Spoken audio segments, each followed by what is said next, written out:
Hi there, and welcome to the Church of the Templar Mormon. I want to thank you for your continued support and hope you enjoy this new video.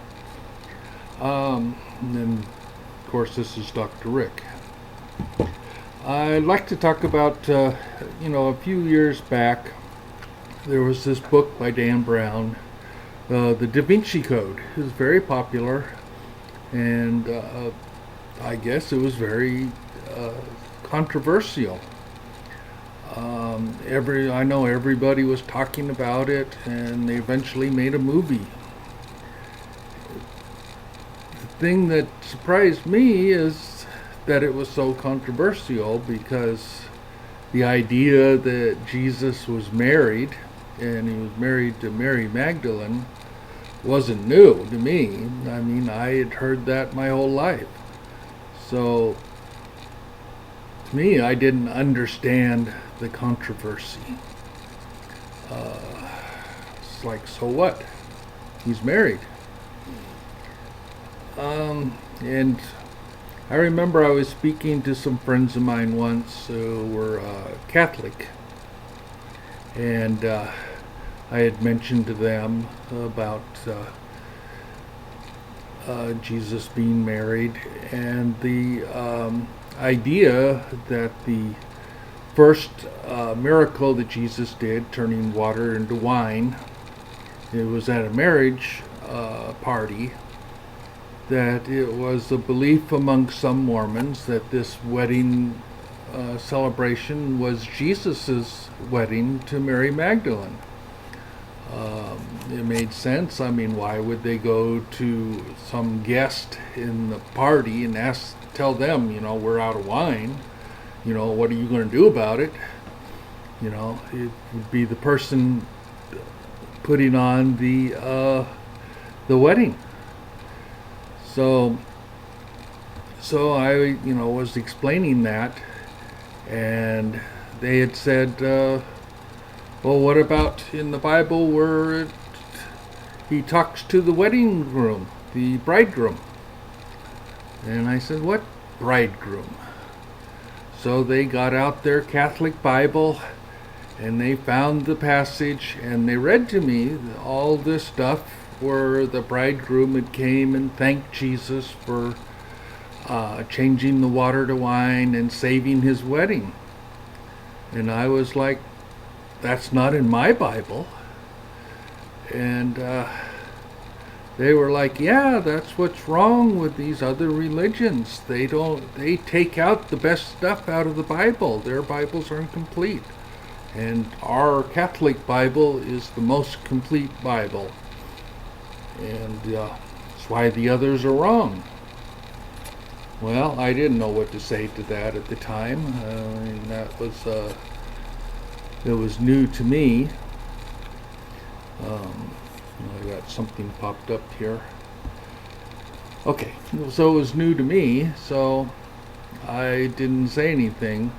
But later on, I got a hold of this book. It was called, I forget exactly what it was called. It was a triliteral translation of the Greek Bible. And it had 3 columns. The first column was the original Greek Bible. And even though I might have known a word or two in Greek from college, I certainly couldn't read Greek. The second column was a literal translation, word for word translation from the Greek into English. A transliteral translation, which if you've ever translated things from one language to another, they don't always make sense. A literal word-for-word translation, kind of sounds funny. It doesn't make sense. The sentence structure's all wrong. The grammatical structure's all wrong. So that's why they had a third column, which was the King James version of the Bible, where you can see how they changed the literal translation to make it more readable in the King James version. So the first thing I did was I went to this passage about the wedding, and I wanted to see, what did what did the actual Greek say, and I found it wasn't in there. And I went to some other sections where the Catholic Bible had more scriptures than the King James Version or the other versions of the Bible. And I found that those weren't there either. So it made me question then the validity of the Catholic Bible. It kind of reinforced what I'd always been taught in the Mormon Church, that that people have added to and changed the original scriptures. So I questioned that. The other thing that I thought was taking the transliteral translation and looking at the King James Version, I was surprised at how accurate it really was. I'd always heard that the King James Version wasn't the best translation, so I expected to find some glaring mistakes, and I didn't find any. There was, I could see it was hard for some people because it's the English is like whatever 15th century or 17th century or something. The English is old, and it's hard for some people to understand, because I had been around it my whole life and was used to reading the King James Version and used to talking like that in church. I was comfortable with it, so I had no problem understanding it, or at least I didn't believe I did. So I think the King James Version is a fairly good translation. Maybe there's some newer translations that some people would find more appealing to them, and easier to understand. I have no problem with the King James Version and the other.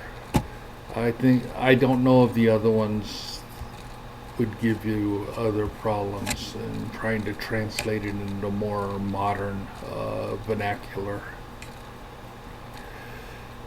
So anyway, getting back to this, I can't read my notes here. Just wait a second. Oh, okay. So getting back to Jesus being married, I really felt like it was no big deal. To me, being a Mormon and hearing that my whole life, it doesn't change my view of Jesus in the least. Whether he's married to one person. In fact, Mormons say he was married to, I think it's 4 women altogether.